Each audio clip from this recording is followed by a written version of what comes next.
Hey, Chase Edwards here for Genetics 311, and today I'm going to tell you why we can't just isolate a gene from a eukaryotic organism and put it in a prokaryotic organism to give us our protein of interest. So come up here.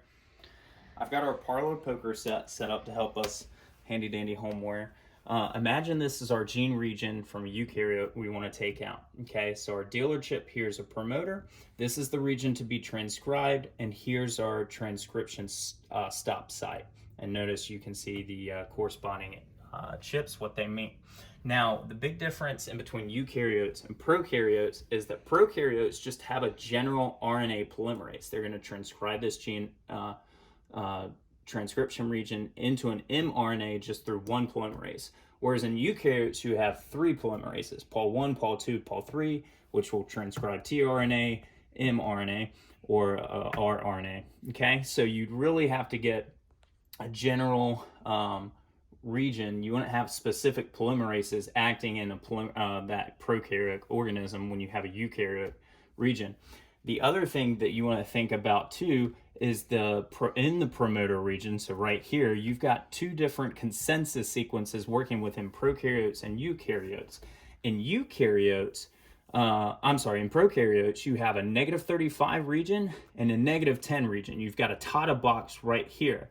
Imagine though that location shifts in eukaryotes and goes to -25 region, which is upstream. So now you can't locate it at all. So you'd really have to change this in eukaryotes and go to a -10 region.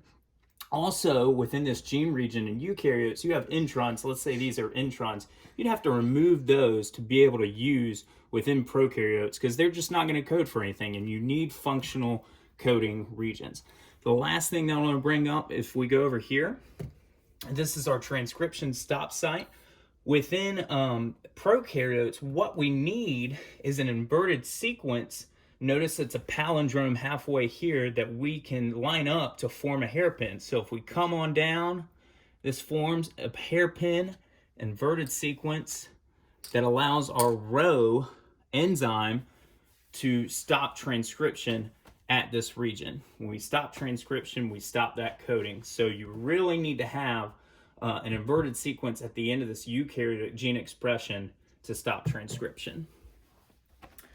I hope that helps explain why you can't just take a gene from a eukaryote and again place it in a prokaryote, because you need a different sequence starting point, and you need to remove those introns. You need more general polymerases, and you need that transcription stop site to be inverted sequences.